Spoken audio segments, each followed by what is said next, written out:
A ver, permítame un momentito. Tenemos aquí al arte de ser ¿Vale? hombre, que Mira, es Rafa, un déjame hermano un protestante. momentico, un saludo a mi hermanito, al licenciado Richard Aguilera, mi hermano, te mando un abrazo, siempre consecuente, siempre en hermandad, y bueno, un honor que estés con nosotros aquí, que no te había visto en el chat. Te mando un gran abrazo, mi hermano.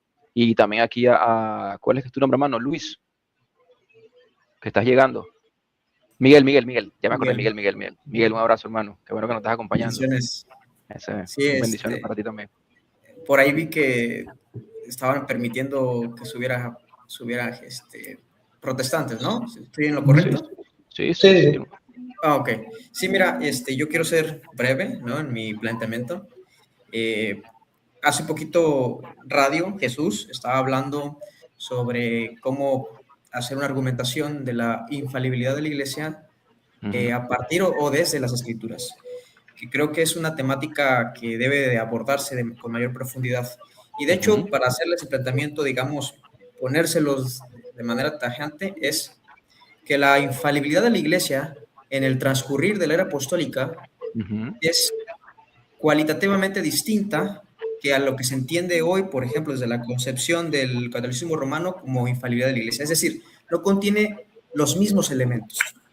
Por ejemplo, la propia Iglesia Católica no argumenta que lo que define sea profecía en el sentido de revelación de Dios.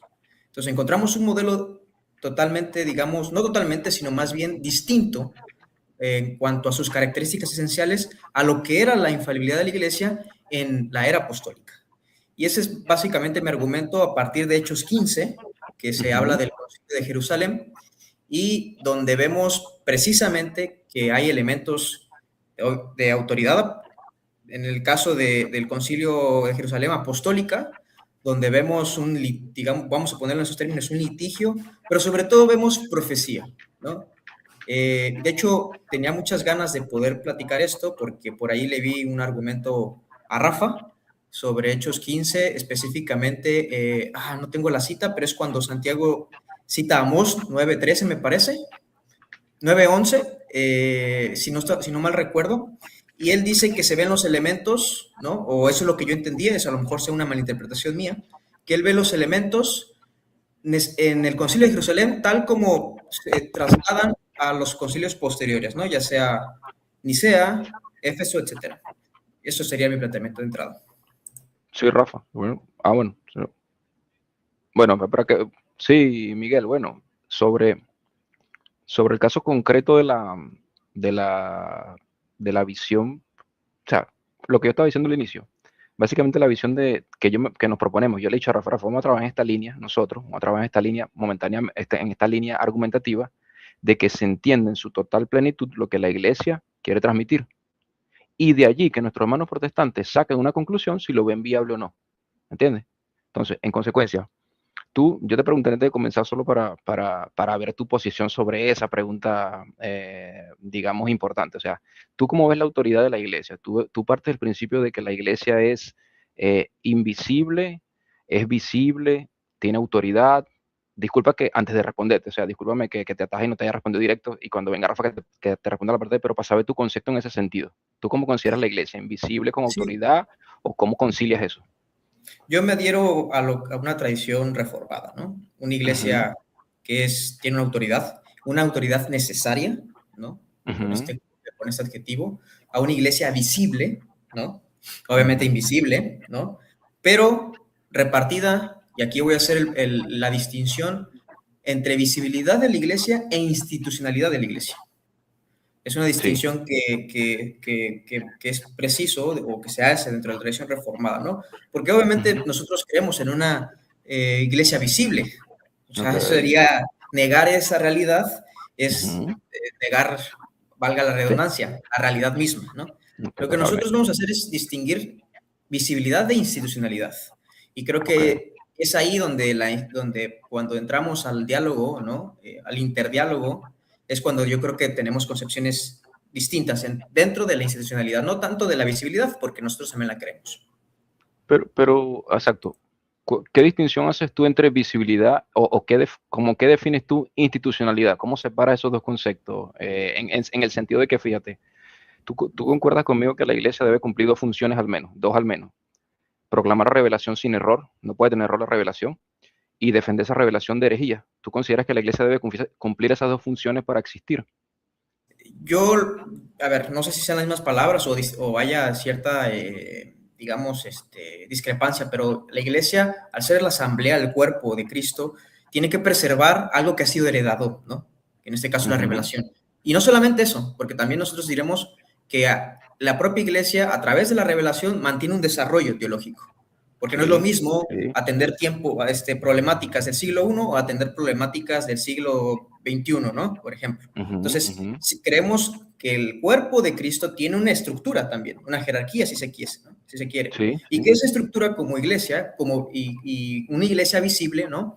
Tiene que preservar o perseverar, mejor dicho, la revelación y desarrollarla a través de los planteamientos que se le dé el mundo, ¿no? Entonces, básicamente esa es la concepción que se maneja desde la tradición reformada. Ahora fíjate, Miguel, fíjate, es algo muy importante que consideras esos conceptos, pero ¿tú crees que la defensa de la revelación de herejías se puede hacer de forma congregacional disgregada o a través de una sola iglesia? Te pregunto estructuralmente en general, no hablando de católicos ni protestantes, es decir, la defensa de la herejía es necesaria y la historia lo revela. O sea, el hecho de que hoy no tengamos arrianos que vayan a alterar el depósito de la fe no quiere decir que nunca existieron. Es decir, la iglesia sí defendió herejías y debe seguirla defendiendo. Ahora, en ese concepto de defender herejías para existir, ¿tú crees que esa defensa de las herejías se haría en un modelo multidenominacional o debería ser en una sola estructura? A ver, aquí hablamos de idealismos. Obviamente el ideal sería hacerlo a través de una comunión dentro de todas las instituciones que existen del cristianismo. Eso sería el ideal, ¿no? Ahora, si me dices que, pues, digamos que pueda ser respaldada tal promesa, porque creo que también tiene que ver mucho la justificación, ¿no? La naturaleza de esa justificación. Es decir, realmente la iglesia tiene esa promesa de preservar en una única institución la verdad, o en este caso la interpretación o la definición de la revelación de Dios. Ahí creo que entramos en conflicto, porque lo ideal sí sería lo que tú dices. Y lo pero otro fíjate, sería... disculpa que te interrumpa, Miguel, no, pero te digo, básicamente, y Rafa, te doy el chance para que le respondas lo que te dijo Miguel directo a ti, pero solo que me parece importante, estrictamente en la defensa, o sea, la defensa de la revelación de herejía, esa defensa de la revelación, porque eso es, o sea, compartimos el hecho que la revelación debe ser defendida, ¿correcto? O sea, porque hubo casos donde estuvo en riesgo. Si no nos hubiésemos defendido de los arrianos, no sabríamos hoy qué es verdad o mentira. Si no nos hubiésemos defendido de los monoteletas, no sabemos qué es verdad o mentira. O sea, la defensa hubo que hacerla, o sea, es histórico. Debemos aceptar que la iglesia, esa iglesia X, defendió de herejía. Entonces, mi pregunta es, esa defensa, esa tarea específica de defensa de herejías, pudiera hacerse multidenominacionalmente y defender ese depósito de herejía. ¿Sería posible? En términos meramente lógicos, o sea, no ni siquiera hablando de católicos o protestantes. O sea, tres estructuras diferentes podrían defender algo que ponga en riesgo la fe y las tres defenderlas igual si están con creencias diferentes internamente. Te contesto de manera concreta. No, no es posible. Y fíjate, Miguel, déjame que te rompa un momento, disculpa, no te interrumpa. Y fíjate que estoy preguntando desde lo lógico. No quiero aquí decir que católico, eso es indiferente. Estamos hablando desde lógica nada más. Sí.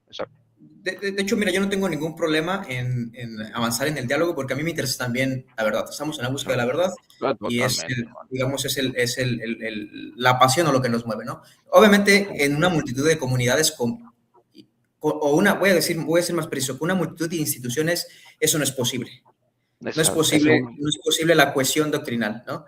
Ahora, si tú me dices si existe la cohesión doctrinal, yo te podría responder de manera muy clara que no existe tampoco, en ninguna institución. Porque eso también es muy oportuno aclararlo. Cuando hablamos de cohesión doctrinal, quiero usar este término mucho más específico, de uniformidad doctrinal. La uniformidad doctrinal no existe. Ninguna institución. Entonces, como no existe ninguna institución per se, ¿no? O sea, no sé, y no estoy hablando del catolicismo, por ejemplo, los bautistas, ¿no? Yo te lo digo porque yo soy bautista. Si tú me dices un bautista general en contra de un bautista particular referente a la temática de la elección incondicional, van a discrepar. O sea, institucionalmente los bautistas se fraccionan por creer distinto. Entonces, no existe la uniformidad doctrinal y no existe ninguna institución. No solamente no puede existir en multitud de comunidades o multitud de instituciones, sino no existe en las instituciones propias. Entonces, eso es lo que yo podría decirte. Ok, no. Perfecto. Yo voy a dejar que Rafa te responda lo que tú le has preguntado y después yo meto un bocadito lo que tú dijiste, pero gracias, Miguel. Excelente. Rafa. ¿Me puedes recordar lo del planteamiento que habías puesto, Miguel? Claro, claro. Sí, es que mira, yo escuché un debate, diálogo, no sé qué tengan a veces con mis hermanos protestantes, pero escuché que había cierta analogía del Concilio de Jerusalén respecto a los concilios, digamos, posapostólicos, ¿no? Y mi planteamiento es que no hay una constitución de elementos, vamos a decirlo así, que, vale la redundancia, que contenga los mismos elementos. Por ejemplo, ¿qué contiene un elemento, el concilio, perdón, de Nicea, ¿no? Contiene una autoridad, contiene una materia, que es la revelación, y obviamente hay un proceso de intelección, ¿no? Hay un proceso de poder definir, ¿no? Y surge lo que viene siendo lo que se conoce como la verdad revelada, ¿no? Un dogma definido o una doctrina definida, una enseñanza definida. Pero en el punto o en el ejemplo del Concilio de Jerusalén, tratan con otros elementos.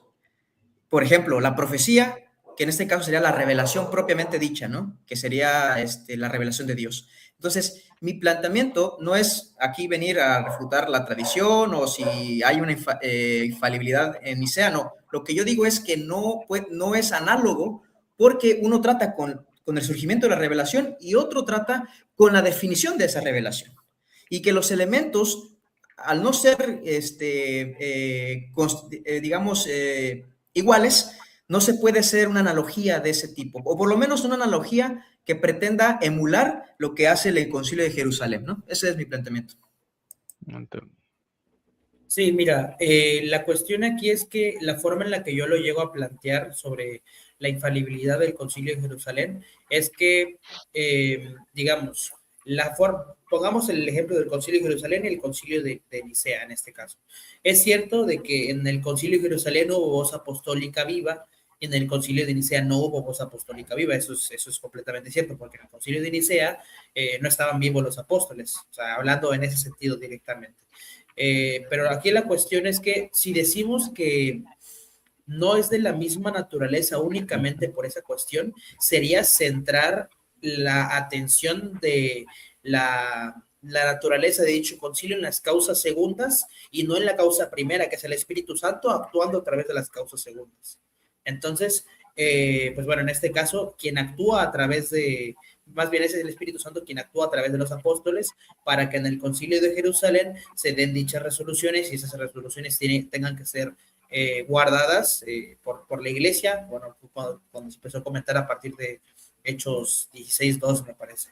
Bueno, entonces, si decimos que ya por eso el Concilio de Nicea no es de la misma naturaleza en particular, solo por la razón de que no hubo apóstoles, yo diría que sería centrar la cuestión más en la causa segunda que en la causa primera, porque digamos, el mismo Espíritu Santo que estuvo en el Concilio de Jerusalén es el mismo Espíritu Santo que estuvo en el Concilio de Nicea, y si lo pudo hacer en el Concilio de Jerusalén, puede hacer lo mismo en el Concilio de Nicea. Obviamente, no se va a tratar la revelación de la misma forma, porque las cosas dentro del Concilio de Nicea no son inspiradas en el sentido de la geógrafa. O sea, obviamente no.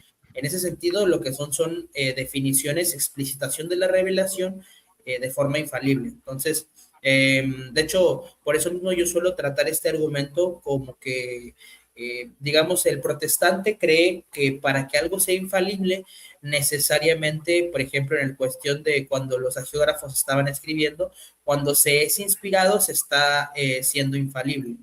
Pero, ¿qué es lo que propone el católico? Lo que propone el católico es que toda inspiración necesariamente tiene infalibilidad, pero no toda infalibilidad necesariamente tiene inspiración en el sentido de la geógrafa. Entonces, por eso mismo se pueden aceptar situaciones donde se es infalible sin necesidad de ser inspirado. Y es lo que te podría decir. Claro, y fíjate que agregando un poco ahí de lo que dice Rafa, Miguel, justamente, fíjate, cuando yo conversaba con Salvador, justamente con Barragán, yo subí allá, y él me hablaba de que si el concilio de Nicea era inspirado. Yo le digo, no, el concilio de Nicea no es inspirado porque no es soplado por Dios. Soplado por Dios es la escritura. Naturaleza diferente. Pero si tú me dices que tú vas a creer solo en lo inspirado, ¿cierto? Por naturalezas diferentes, él decía en ese caso, entonces tú no crees en que el Hijo y el Padre son consustanciales, no crees en la Trinidad. Dice, no, yo sí creo, si no mal no recuerdo, lo que él me dijo que él sí creía, pero que el concilio no era inspirado. Y yo, bueno, pero es que no es mi punto, lo que le decía Rafa al inicio. O sea, no hagamos aserciones de lo que nosotros no sostenemos. Nosotros sabemos que ni sea 325, ni ningún concilio es inspirado. Son concilios asistidos por el Espíritu Santo, protegidos del error por la infalibilidad de la Iglesia. Y tú haces una distinción muy buena. O sea, en aquel momento cuando San Pablo, San Pedro, San Santiago, que estaban allí en Jerusalén, ellos están siendo soplados allí, perfecto, eso no podemos negarlo, así pasó. Pero también luego esa autoridad, justamente ese carisma, se va transmitiendo. Porque fíjate que siempre pongo este ejemplo que es bueno, que decía, fíjate que en Filipenses 4:3 hay una conexión muy buena. Pablo coloca a Clemente, a San Clemente en el libro de la vida. Y luego San Clemente nos dice, digamos que unos 20 años después, que se le encomendó a él, a la muerte de obispo, dejar una sucesión que garantizara la continuidad del depósito de la fe. Oye, yo veo esa conexión bastante poderosa, porque luego no se requiere tanto encajar de piezas en términos estrictamente nominales para llegar a Nicea 325. Fíjate que estamos hablando de 200 años. O sea, si ves a Clemente en el 90 diciendo, primero a Pablo, refiriéndolo a él, luego él diciendo que se le ordenó dejar a otros que sucedieran, y luego te vas a Nicea en 325.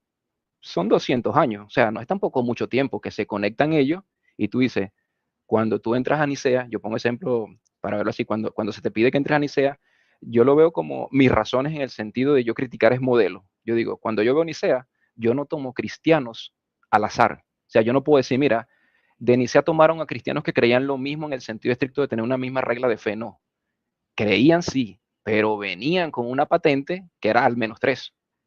¿Quién es tu predecesor? ¿De dónde? O sea, ¿quién eres tu obispo? ¿Y quién es tu iglesia apostólica? Sin esos 3 requisitos factuales, no ibas a entrar a Nicea a debatir Trinidad, simplemente porque no formabas parte del etos de 318 obispos que tenían como demostrar esa autoridad que Pablo refiere a Clemente en términos nominales en el sentido de comunicativo. Pues Pablo refiere a Clemente y Clemente lo refiere luego en el 90 y luego lo refiere a Irineo más adelante y luego lo refiere. Fíjate que podemos hacer una cadena, ni siquiera digo sucesión apostólica, digo, podemos hacer una cadena de conexión de autoridad desde el año 90 hasta el 325. Entonces yo digo, ¿qué pienso yo? Yo digo, oye, ¿cómo relegamos esa cadena de autoridad en términos meramente imparciales? ¿Cómo hacemos para desligarnos de ella en ese sentido? ¿Sabes un problema que yo veo, Miguel? Es que a veces, como no tenemos, Rafa, esa realidad presente ahorita de que no hay herejías, no la vemos clara. Pero imagínate que se levantara hoy, Rafa Miguel, se levantara hoy un arriano prominente, una persona que fuera a negar que Cristo tuvo resurrección y se llevara con él a 500 millones de personas. Ahí me pregunto yo, ¿cómo defendemos de esa herejía que surgiera hoy si tuviéramos esa realidad de 325 hoy nosotros en nuestra propia realidad? Ahí es que veríamos factualmente la necesidad de defender herejías, que es lo que yo veo que se pasa por alto, Miguel, muchas veces. La defensa de herejías veo que casi nadie no la tomamos en cuenta. Es como que fue un proceso automatizado que nosotros llegamos a. No digo, mira, yo incluyo a hermanos católicos de aquí de Brasil. O sea, ellos también, ellos no lo conocen porque también es historia, yo tampoco lo conocía, yo conozco eso hace 2 años, pero la defensa de herejías como pilar de mantener la iglesia, no veo cómo la podemos ignorar, hermano. Eso es lo que a mí más me pesa cuando yo analizo el modelo multidenominacional, ¿me entiendes? Sí, a ver, de hecho, mira, yo incluso voy a afirmar que la resolución del Concilio de 325, que es la defensa de la divinidad de Cristo y su consubstancialidad, puede ser fácilmente un protestante puede afirmar que es asistida, ¿no? Su resolución. Sí. Obviamente nosotros haríamos la distinción, ¿no? En cuanto a que el concilio en general sea asistido, ¿no? Porque ahí involucra otros elementos que nosotros rechazamos. Muchos de los, llamados, de estos artículos que se da, pero tiene un término los cánones. Los cánones. Entonces, pero aquí va la cosa y aquí es lo que voy a responder a Rafa, ¿no? Es que no toda asistencia del Espíritu Santo nosotros hacemos la distinción implica una infalibilidad. porque incluso el creyente está asistido, ¿no? Nosotros podemos decir incluso que el magisterio, ¿no? Al momento de definir que Cristo realmente es de la misma naturaleza del Padre, ¿no? Consubstancial al Padre, yo digo, amén a eso, o sea, puedo afirmar fácilmente y no afirmar en cuestión de una manera hipotética o hiperbólica, sino realmente estoy convencido de que ahí estuvo el Espíritu Santo y llevó a esos hombres a esa verdad, ¿no? Entonces, sí, yo nada más, en cuanto a las causas, sí haría esa distinción. Es que no toda operatividad del Espíritu Santo tiene que implicar infalibilidad. Y no digo que lo haya dicho Rafa, ¿eh? Simplemente ese es por la lógica en cuanto a causa primera y causa segunda. Entonces, ese es el punto, ¿no? De que yo puedo vislumbrar en el... Deja tú, y aquí voy a hacer, porque incluso para mí la de Ibero me parece magnífica, y creo que te dije a ti, Jesús, que sería bueno analizarla. Sí, Yo incluso sí. puedo afirmar que la inspiración antecede incluso al texto en cuanto a la predicación apostólica, porque así la maneja esquemáticamente el catecismo. Es decir, predicación apostólica por dos vías, oral y escritural, ¿no? O sea, la predicación apostólica de manera oral fue también llevada por inspiración, porque también fue, digamos, expirado o fue exhalado la revelación propiamente de Dios. Después, la escritura sería una revelación por derivación en ese sentido, ¿no? Totalmente de acuerdo. Entonces, sí, eso es lo que me mueve, y aquí no vengo digamos, a refutar, ya por esto refuté la tradición, no. Lo único que digo es que la dinámica del Espíritu Santo en cuanto a la revelación y en cuanto a la era apostólica es distinta, y que aquí a lo mejor van a decir muchos católicos, es que por eso eres protestante, tienes el síntoma de la sospecha. Es por eso que sospecho que esa dinámica se quiere emular. De hecho, el propio catolicismo hace una distinción perfecta sobre la infalibilidad y sobre la revelación. ¿Cómo se da esta? ¿No? Al grado de que incluso distingue que las resoluciones dogmáticas por parte de la Iglesia son sin error, son infalibles, pero no son en el mismo sentido palabra de Dios que la propia revelación de Dios, que es la que es, digamos, dada por los, como maneja de Iber, como los apóstoles, tanto como por los varones apostólicos. Entonces, quiero dejar ese planteamiento para que, digamos, vean de manera más natural y real lo que está considerando un protestante, que en este caso un protestantismo más histórico, ¿no? Rafa, si quieres, yo después un comentario, tú no primero, si tú me dices. Sí, de hecho estoy de acuerdo con esas distinciones, ¿no? De hecho, lo había comentado en la respuesta que le di.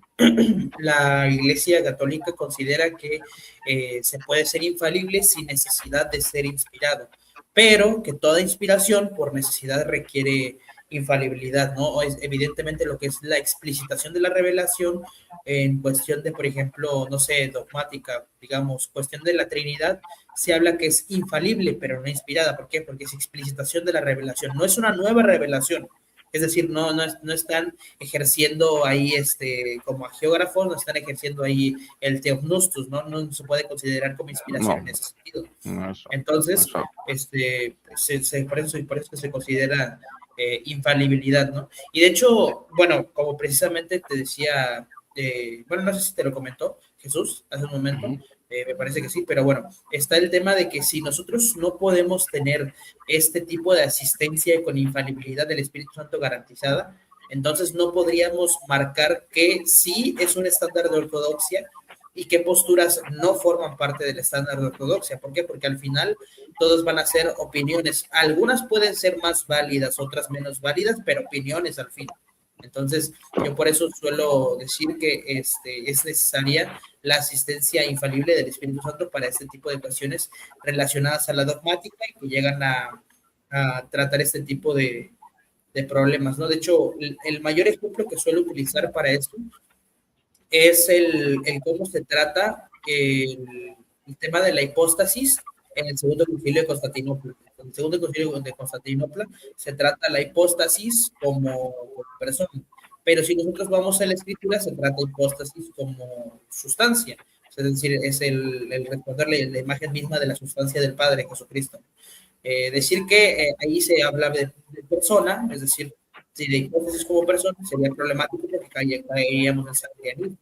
Entonces, por eso mismo yo veo que es necesario que el concilio haga estos desarrollos y que estos desarrollos sean disponibles para poder marcar un estándar correcto de ortodoxia, ¿no? Yo es lo que podría decir, no sé si tengas un comentario.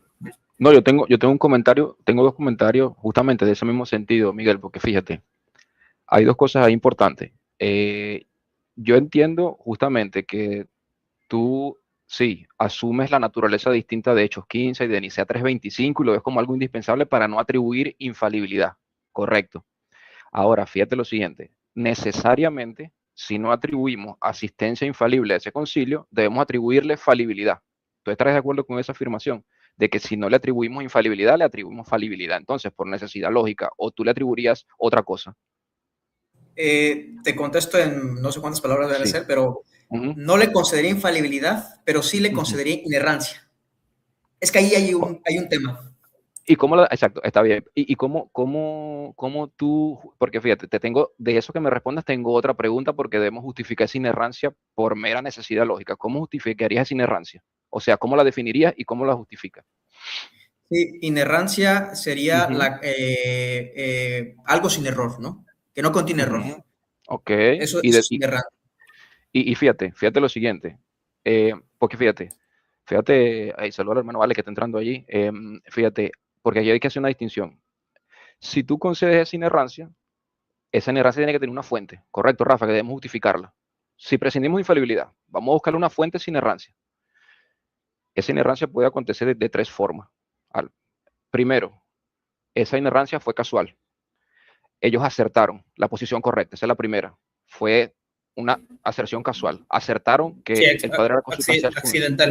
Accidental. Acertaron que el padre y el hijo son consustanciales. La segunda que tendríamos es que fueron hombres muy sabios y por su propia pericia, por su propia experiencia exegética, llegaron a una conclusión superando una probabilidad de error. Pero no tenemos cómo comprobar que ellos están en lo correcto. ¿Cómo comprobamos que están en lo correcto si Arrio también tiene sus versículos? No podemos, ¿me entiendes? Aun cuando digamos que son santos y que fueron buenos exegetas. Entonces, ¿tú te adhieres a alguna de esas dos o me dejarías decir, bueno, voy a decir la tercera? Entonces, la que nos quedaría es decir que estos hombres realmente lo hicieron sin error y ese error debería tener una justificación que solo puede venir de una asistencia del Espíritu Santo. ¿Entiendes? O sea, cuando hablamos de infalibilidad, yo no se lo comenté a Alberto, pero no dio la conversación, Alberto Martínez, el hermano, que me trató muy bien cuando subí allá. Fíjate, él me dice, ¿sabes que él me dijo? Que ellos fueron certeros.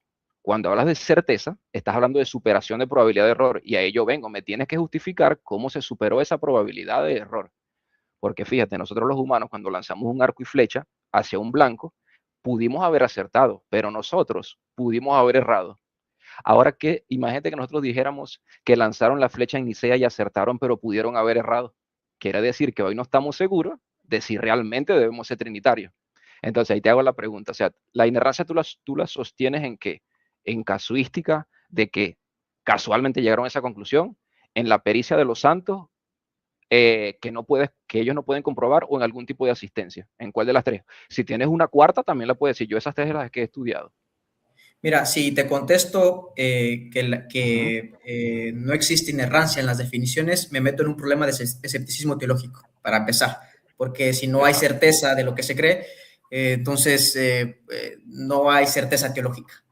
Correcto. En consecuencia lógica. La segunda acepción es que si digo que son inerrantes sin la asistencia del Espíritu Santo, hago del talento humano el factor, que es una consecuencia lógica.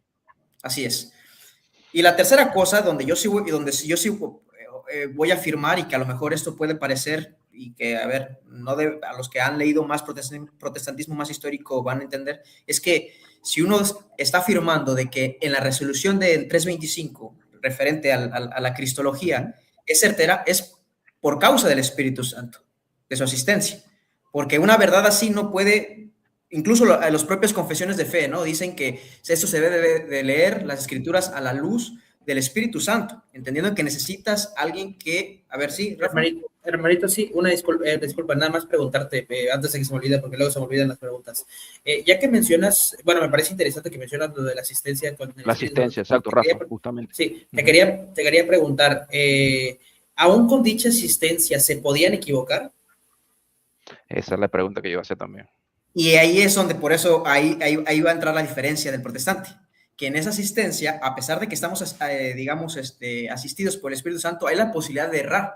Y esto no es, a ver, y otra vez digo, no es por refutar, pero esto tiene bastantes analogías, porque y a nivel práctico, a nivel laico, vamos a decirlo, ¿no? Si uno es asistido del Espíritu Santo, eso no necesariamente quiere decir que va a ser, que es incapaz de cometer pecado, entendiendo que ahorita estoy utilizando la asistencia en términos de santificación o de purificación, de limpieza moral, ¿no? Entonces, eso por lo menos en la vida cristiana se da el modelo, ¿no? O sea, pero hay que tener en cuenta que en ese sentido la asistencia no es del mismo grado que en un concilio. Ahí entraríamos a una temática gradualista, ¿no? En cuanto a la asistencia. Pero lo que yo quiero resaltar aquí es que me metería en un problema si digo, oye, entonces si es asistido por el Espíritu Santo y puedes errar, pues entonces el Espíritu Santo te lleva al error. Pero también hay analogías y ejemplos en la vida cristiana donde te asiste el Espíritu Santo y eso no necesariamente quiere decir que te incapacita de cometer un error, ¿no? Ese es mi planteamiento, ¿no? Obviamente no lo van a compartir conmigo. No, pero fíjate algo, antes de darle la palabra a Alex, solo 10 segunditos, hermano, fíjate que la asistencia que se da, Miguel, a la persona, te voy a dar un ejemplo. El Espíritu Santo puede darte fíjate que porque es diferente a los concilios también ese ejemplo, que también lo dijo Alberto, pero es un poco diferente, voy a plantear la siguiente cuestión.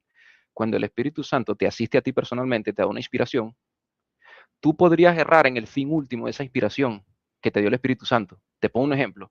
El Espíritu Santo puede inspirarte y asistirte para que tú perdones a alguien, o tengas el deseo de perdonarlo, o pedirle perdón. Tengas el deseo de pedirle perdón a alguien. Pero no quiere decir que tú no vayas a fallar en ese acto. ¿Me entiendes? Porque sigue siendo un ser humano falible en el sentido de la naturaleza que decía Rafa. El concilio es asistido sin error por promesa de Cristo en cuanto el Espíritu Santo nos inspira para que luego nosotros llevemos un fin último en el que sí podemos fallar. Nosotros sí podemos fallar. Ahora, en el caso de los concilios, la naturaleza es diferente porque es un juego de suma cero. O fallan o no fallan. ¿Me entiendes? Si fallan, simplemente no tenemos ortodoxia.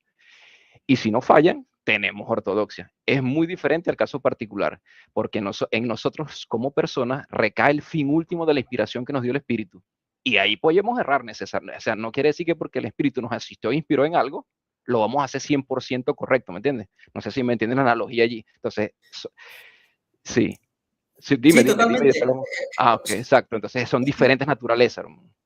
Exacto. Y aquí cabe entonces la pregunta si la ortodoxia necesariamente tendría que llevar infalibilidad, ortodoxia en términos de desarrollos teológicos, que es ahí donde nosotros A ver, aquí primero quiero aclarar rápidamente, estoy haciendo un modelo descriptivo nada más del protestantismo, ¿eh? No es una cuestión apologética en decir mi planteamiento viene a refutarlo, simplemente es un modelo descriptivo para interactuar, ¿no? Yo lo que te puedo decir entonces es que a ver, la pregunta es muy adecuada, o sea, y la pregunta del escepticismo teológico también surge ahí, ¿no? Porque si hay una incertidumbre en cuanto a las definiciones, entonces, ¿cómo estás seguro de que es verdad, ¿no? Y creo que Rafa sabrá más en esa distinción semántica, si se quiere, en cuanto a la inerrancia y la infalibilidad. Una cuestión te incapacita, o sea, anula la posibilidad, y la otra cuestión es una cuestión más descriptiva, ¿no? Es decir, hay una cosa sin error y es evidente. La infalibilidad, de acuerdo a la visión protestante, es la incapacidad de errar, ¿no? Y obviamente, por consecuencia lógica, que no haya error ahí, ¿no? Entonces, esas serían nada más las distinciones, porque, a ver, también hay que ser muy, muy claros en esto, ¿no? Para poder dialogar tenemos que tener un cierto lenguaje que crea o que genere un puente, ¿no? Primero, estar de acuerdo si los términos que yo estoy utilizando se adecúan a la propia visión religiosa del catolicismo romano, porque entiendo que estrictamente la escritura no la llaman infalible, sino la llaman inerrante, ¿no? Esa es su característica o su adjetivo, digamos, más certero, ¿no? Dentro de la óptica. Entonces, primero adecuar eso y a ver si están de acuerdo conmigo en cuanto a las distinciones, ¿no? Sí, Rafa. ¿Estás en silencio, Rafa?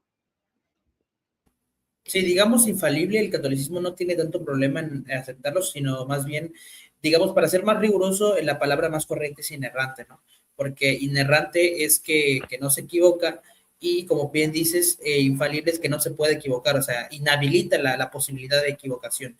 Y el catolicismo lo adecua la infalibilidad del sujeto, porque es aquel que en el momento de dar explicitación de la revelación se debe de, pues lo que postula la Iglesia Católica es que se debe ser infalible, ¿no? Que no tenga posibilidad de errar. No se le atribuye, digamos, de la misma forma en cuestión de inspiración al sujeto, porque como dije, no se está dando nueva revelación, sino se está dando explicitación. Ahora, yo lo que te vendría a decir referente a la pregunta que te había hecho de si es posible equivocarse cuando se es asistido por el Espíritu Santo, yo lo pregunto más que nada porque recordemos que cuando Jesucristo le hace ciertas promesas a la iglesia, ¿no? Y digamos que cuando se hace un concilio, la definición del concilio va a marcar el estándar de ortodoxia para la iglesia, ¿no? Entonces, debido a las promesas de Cristo, el estándar de ortodoxia para la iglesia, que va a ser la resolución del concilio, no puede equivocarse. O sea, no es posible que se equivoque debido precisamente a las promesas de Cristo. Por eso mismo, digo, es una posición del catolicismo y de hecho, tú podrás tener tu posición como protestante, digo, se respeta igual, pero por eso mismo a mí no me parece que cuando el Espíritu Santo está asistiendo a la iglesia en un concilio, esa dicha asistencia pueda provocar inclusive, o sea, se puedan equivocar aún con la asistencia del Espíritu Santo en el concilio, precisamente por las promesas de Cristo. Yo es lo que te podría decir. Exacto, porque fíjate, Miguel, lo que yo no termino de como de conectar con tu posición, porque yo veo que tú tienes una posición como terminológica, perfecto, pero en el fin último de que se declare sin error ese dogma, justamente, ¿cómo tú ves que se puede llegar a eso? No llamémoslo infalibilidad, pero ya vimos que no podemos usar certeza, ni certitud, ni confiabilidad, ninguno de esos términos, porque usar alguno de esos términos requiere de alguna de las tres justificaciones necesariamente que te dije, y al final recaemos en asistencia. O sea, no podemos decir que fue casuístico, que fue casualidad de que acertaron. No podemos decir que fue por sus propios méritos. No, porque no tendríamos comprobación porque estamos hablando de un objeto de fe y también los arenos tenían versículos. Entonces, lo que nos resta es algún tipo de asistencia, ¿cierto? Que garantice que de verdad no se equivocaron en Nicea. Esa asistencia tiene que ser del Espíritu Santo. Podemos ponerle cualquier término, pero una asistencia que es sin error. Y no veo yo una cuarta vía. Eso es lo que no veo una cuarta vía, hermano, realmente. O sea, estudiándolo, cuando a mí me dijo Alberto... Es que no hay otra cuarta vía. Eso es lo que te digo. Entonces, cuando asumes asistencia, tienes que asumir, independientemente de los términos, tienes que asumir que ellos fueron asistidos sin error por el Espíritu Santo. ¿Tú aceptarías eso? ¿O tienes todavía como que... O sea, porque fíjate, si no lo aceptas, tienes que basarte en los otros dos postulados, ¿cierto? Tenemos tres, yo te di los tres y el cuarto no existe porque no lo tenemos. Entonces, tienes que basarte en el último. Y yo digo, es ya la realidad, Digamos no el término. Sí, perdón, nada más interrumpo un momento. Digamos ¿No? que yo creo que él va a aceptar el tercer postulado, pero no lo va a aceptar de la manera que nosotros lo postulamos. O sea, él lo trata de explicar de otra forma. Sí, esa es la cuestión. ¿Y cómo, exacto, pero cómo lo ves? Me parece interesante. Dime, Miguel, ¿cómo tú ves esa asistencia, hermano? Exacto. No sé cómo. Sí, porque por probabilidad lógica, y esto lo va a saber más Rafa, ¿no? Que se dedica a cuestiones filosóficas, no es necesaria la infalibilidad para llegar a una certeza. Ese es mi punto, ¿no? Sí, en eso tiene razón, no es necesaria la infalibilidad, pero eso implicaría que podríamos, o sea, porque de poder llegar a verdades accidentales podemos llegar. O sea, eso es totalmente cierto, podemos llegar a verdades accidentales. Digamos que yo, no sé, me levanto en la mañana, digo una verdad accidental y pues puedo estar diciendo la verdad, puedo estar errando, ¿no? El detalle, ¿cuál es la cuestión? Que no tenemos la certeza de si eso es verdad o no es verdad, por lo tanto, como no tenemos la certeza, no lo podemos marcar como un estándar de ortodoxia, por eso es que se requiere la infalibilidad. Más bien tendríamos la certeza, pero no tendríamos la garantía. O sea, no habría la anulación de la imposibilidad de errar. Porque, por ejemplo, si llega una vez... Sí, perdón que te interrumpa. Yo diría que sí sería en cuestión de certeza. ¿Por qué? Porque al llegar a una verdad accidental, en sentido, podrás tener buenas razones, podrás tener malas razones, y digamos, llegas a una verdad accidental, pero en dicha verdad, no se, debido a que, pues, obviamente todo está basado por naturaleza meramente humana, no se va a poder llegar a una cuestión de si es completamente, digamos, para poder marcar un estándar de ortodoxia o no poderlo marcar. Y digamos, yo lo que suelo decir es que es cierto de que va a haber cuestiones en el cristianismo que no vamos a poder demostrar apodícticamente, es decir, que no vamos a tener esto es así porque sí, sino que va a llegar un punto que tenemos que tener una fe racional, que a pesar de que no podamos demostrar nuestros postulados de esa forma, pues bueno, va a tener que tocar aceptarlos. En el sentido, lo que hace, por ejemplo, lo que podemos llegar a decir en ese sentido es que, por ejemplo, el protestante, no, y tanto el católico como el protestante pueden llegar a tener problemas con ese sentido, ¿no? Porque el protestante no puede demostrar apodícticamente que la escritura es palabra de Dios. Y el católico podría llegar a tener problemas con alguna que otra postura, ¿no?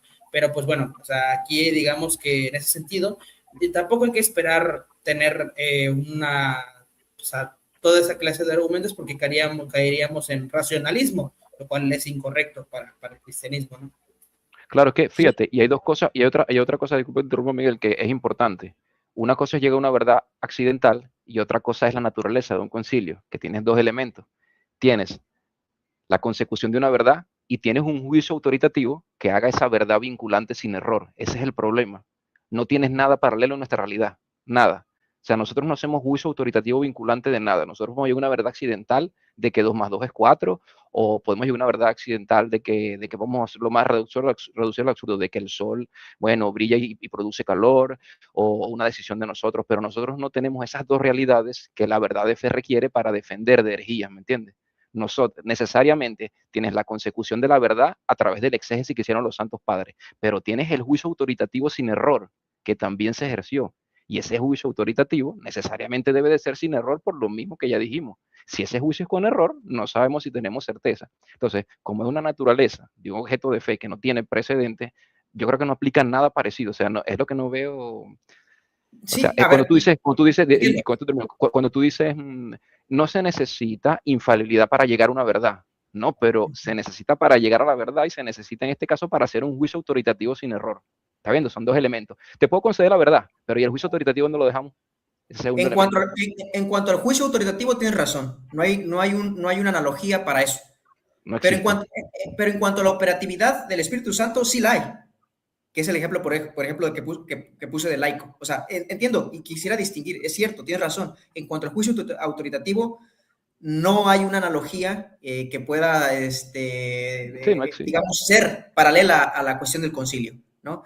Pero aquí es el planteamiento que el protestante va a plantear, ¿no? Que es la cuestión de la operatividad del Espíritu Santo. Obviamente no en cuanto a que va a ser un juicio de verdad, sino en cuanto a su vida práctica, ¿no? Ya sea el pecado. Ese es el punto que yo quería traer, y que quiero ser muy claro en eso. O sea, con eso no trato de refutar la cuestión de la infalibilidad del concilio, sino simplemente quiero plantear la situación de que dentro de la operatividad del Espíritu Santo sí se puede, si hay una capacidad de errar en un objetivo, ¿no? En un punto. Ese es como quien dice el ejemplo que quería poner. Y tienes razón, en cuanto al juicio, no existe. O sea, no y fíjate, te voy a interrumpir rápido por esto, porque fíjate que tú dijiste, no, solo para ponerlo en contexto, tú dijiste, se puede llegar a una verdad sin infalibilidad.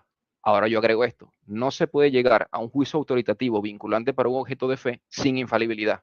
Eso no existe. Entonces, necesariamente debes aceptar, hermano, o sea, no es, pero tienes que aceptar que eso necesita infalibilidad o asistencia sin error. O sea, yo realmente no veo cómo puedas el objeto material del juicio autoritativo justificarlo con lo que dijiste de que no se necesita infalibilidad. O sea, realmente no veo cómo tú puedas justificar que un juicio autoritativo sin infalibilidad pueda ser hecho vinculante. Sí, a ver, y ahí introduciré el elemento más importante del protestantismo, que es la cuestión de la escritura, ¿no? O sea, al final, como nosotros afirmamos la norma no normata, ¿no? El filtro, nosotros no lo dirigimos a la cuestión del material y del agente que es infalible, sino es el agente que es infalible, el material y la escritura, ¿no? Y esa es, como quien dice, nuestra dinámica, vamos a decir, pedagógica en cuanto a la enseñanza de la iglesia. Y a partir de ahí, nosotros decimos que todos los juicios que se den en cuanto a esta interpretación dada, ¿no?, en la escritura son juicios asistidos, ciertamente, pero que no tienen, y aquí obviamente no vamos a estar de acuerdo, ¿no? No tiene esa garantía como sí la tiene la cuestión de la inspiración. Ese es como que el punto central de mi argumento, ¿no? No, pero Rafa, solo de hacer algo porque fíjate que justamente sí. No, rápidamente, que de nuevo, Miguel, fíjate, de nuevo, yo sé que tú puedes traer, o sea, yo estoy entendiendo que tú dices que el juicio autoritativo tú lo vas a respaldar ahora con el apoyo en las escrituras, ¿correcto? Eso fue lo que te entendí. El juicio autoritativo tú lo La justificarías con el asistencia apoyo del en la escritura. Espíritu Santo. Igual lo que dijo Rafa es cierto que yo te concedo la tercera opción, pero ahí yo tendría una cierta discrepancia. ¿Cómo se aplica? ¿Cómo se aplica? No, pero es que la aplicación, fíjate, es que el problema, mira, así coloques la aplicación de por medio, no se puede escapar del juicio autoritativo final, porque los arrianos también hicieron exégesis y también hicieron los santos padres. No puedes escapar del juicio, ese es el problema, hermano. O sea, yo te entiendo. Tú puedes decirme, mira, Jesús, la infalibilidad del juicio final la hago recaer en la escritura, en que ellos hicieron exégesis asistidos por el Espíritu Santo. Pero no, también la asistencia fue en el juicio final. No sé qué dice Rafa, o sea, no puedes separarlo. Sí, no de hecho, a esto que dices, se me viene una pregunta a la mente. Yo le preguntaría a Miguel, o sea, ¿es necesaria, bueno, más bien, ¿es necesario el juicio autoritativo para dicho término en el concilio? Sí, por supuesto que sí. Ok, ese es nuestro punto. Si es necesario, Exacto. entonces es necesaria la infalibilidad. A ver, es que ese es el punto de que yo otra vez entendemos que por probabilidad lógica es posible tener un juicio autoritativo sin ser infalible. Ese es mi punto. No sé si más pero o menos. Volvemos ya va. No, pero es que volvemos al punto, Rafa. Deja que interrumpa Miguel, porque es que volvemos al punto que tienes que sostener esa casuística en las tres opciones. Mira, el juicio autoritativo como infalible debes de sostenerlo en las tres o en la cuarta que no tenemos, que ya hablamos. O sea, no, mira, de nuevo, el juicio autoritativo lo puedes sostener porque fue casual, porque ellos fueron muy pertinentes o buenos exegetas, sin poder luego cotejar que lo fueron, porque estamos apelando a su propia perspectiva en un objeto de fe, que es de naturaleza sobrenatural, ¿me entiendes? ¿Cómo comprobamos la propia pericia de ellos en un objeto de fe de naturaleza sobrenatural, valga la redundancia? Tercero, nos queda simplemente aceptar la asistencia, hermano, en el juicio. O sea, a ver, yo te entiendo, pero no veo cómo lo desligamos. Mira, créeme que yo eso es lo que me planteo en la parte de que diría, mira, ¿por qué no sería católico? Pero en ese caso particular, mira, por eso le agradezco a Rafa siempre, cuando él dice Nicea 3:25 y me explotó la cabeza con Hebreos 1:3, que Rafa dice, no, ese término tiene un doble propósito. Y yo, ¿cómo? ¿Cómo que Hebreos 1:3 tiene un doble propósito? ¿Qué es eso? No, es que lo dio concilio. Hermano, tuve 15 días estudiando eso y dije, esto fue una decisión extrabíblica autoritaria asistida por el Espíritu Santo para preservar la cristiandad por los próximos 1700 años. Ya, sí, no tengo más que decir. De hecho, en ese me quedé sentido, desarmado. Lo que yo postulo es que no hay, o sea, dentro de la escritura, utilizando únicamente la escritura, no hay cómo formular hipótesis como persona. No lo vas a encontrar. No de una forma. Miguel, solo rapidito algo 3 segundos. Saludos al hermano Richbel, que hay católicos por convicción, hermano. Un gran abrazo. Tenemos que pasar por tu canal luego y con Miguel, mira, con esa caridad que él tiene, esa virtud para hablar y escuchar. Esto es, nada, deleitándonos aquí los tres hablando como hermanos. Disculpa, Miguel. Sí. Fíjate que una de las predicaciones o de las exposiciones de Hebreos que más me ha gustado ha sido un fraile que ya falleció, que se llama Jesús Burgos, me parece, que habla respecto a la carta de los Hebreos. Se especializó precisamente en esa exposición en la carta de los Hebreos. Y sí, no hay forma de tú, por ejemplo, el término de hipóstasis en Hebreos tiene un sentido en cuanto a vamos a decir, en cuanto a la sustancia, en cuanto a la propia sustancia y no persona. O sea, eso lo entiendo. De hecho, la cuestión de persona es un desarrollo teológico. Y aquí, a mis amigos protestantes y hermanos protestantes, sería bueno estudiar, por ejemplo, a Philip Schaff, que hace este tipo de trabajos en cuanto al desarrollo teológico, porque también, digamos, ser o tratar de soslayar el desarrollo teológico que implica terminología que no está propiamente en la escritura, también es parte de la vida orgánica de la iglesia. Eso es lo que se debe de entender, o sea, no encuadrar nuestro desarrollo teológico, que es un desarrollo que nosotros afirmamos que viene implícitamente en la escritura, pero que obviamente se rebustece de otra terminología, ¿no? Entonces, totalmente de acuerdo, yo en la cuestión de Hebreos, yo estoy de acuerdo con esa percepción, de que no se puede usar la palabra hipóstasis en ese término digamos, de adecuarlo a algo, en este caso a Nicea 3:25, ¿no? Que me parece que es anacrónico, ¿no? Y no hace sentido al propio texto, ¿no? Y al propio mensaje que lleva Hebreos. No, y que fíjate, hay una cosa que dice el hermano Rivel ahí en ese comentario que puso Rafa, suficiencia material y suficiencia formal. Y en eso, Rafa, yo quiero leer, vamos al comentario del hermano Rivel y le voy a dar un comentario de un libro que estoy traduciendo para que veas algo, Miguel. Como católico no tendremos problemas para afirmar suficiencia de la escritura, siempre que se precise que es material, dado que no es suficiente formalmente, que fue lo que pasó en Nicea. Excelente, Rivel, ahí siempre ha acertado. Fíjate esto que voy a leer yo sobre Nicea rápidamente, un libro que es solo de Nicea. Este libro lo estoy traduciendo porque trae mucha información valiosa. Fíjate lo que dice Miguel, rápidamente. Justamente, ambos, déjame buscar aquí rápidamente. Fíjate, ambos bandos, estoy citando, ambos bandos podían citar pasajes que aparentemente los apoyaban. Ambos podían construir argumentos que sonaban coherentes internamente de acuerdo a la escritura, pero solo cuando la Iglesia Apostólica determinó terminología precisa para poner a prueba la exégesis, como exigir que se afirmara si el Hijo es homoousios o simplemente homoiousios con el Padre, la exégesis de Arrio colapsó porque tuvo que enfrentar las implicaciones completas de sus propias premisas y revelar que finalmente degradaba al Hijo a la categoría de criatura, algo irreconciliable con la adoración que la Iglesia desde el principio le había tributado y con la necesidad de un Salvador verdaderamente divino para reconciliar al hombre con Dios. Estás viendo que exegéticamente hicieron a Arrio colapsar con una decisión autoritativa de concilio que reveló que él degradaba al Hijo como criatura con ese conjunto de pasajes que a la luz fuera del concilio sonaban ortodoxos. Ahora, ese juicio autoritativo, Miguel, de señalar y colocar a Arrio, la exégesis de... hermano Rigwell, ahorita eso fue una traducción que estoy haciendo en español, pero ya te paso el título, que lo tengo en inglés y oíste, de hecho, te lo voy a pasar en PDF, lo tengo, para que tú lo examines, Rigwell, y nos ponemos en contacto, que es súper interesante porque es solo Nicea. Entonces, fíjate, mira cómo Miguel, el párrafo es contundente.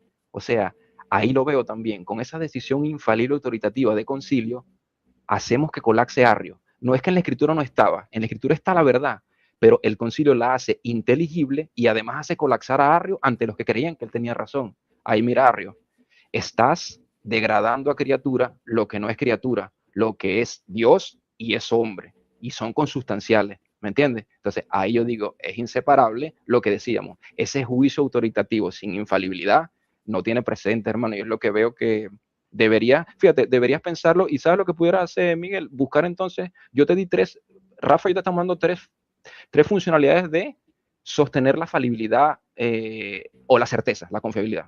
Si hay una cuarta opción, hermano, la podemos buscar luego y la evaluamos. Aquí estamos, como dices tú, para buscar la verdad. Si hay una cuarta, oye, la podemos buscar, pero... No oye, la hay, no la hay, hermano, que no o sea, la hay.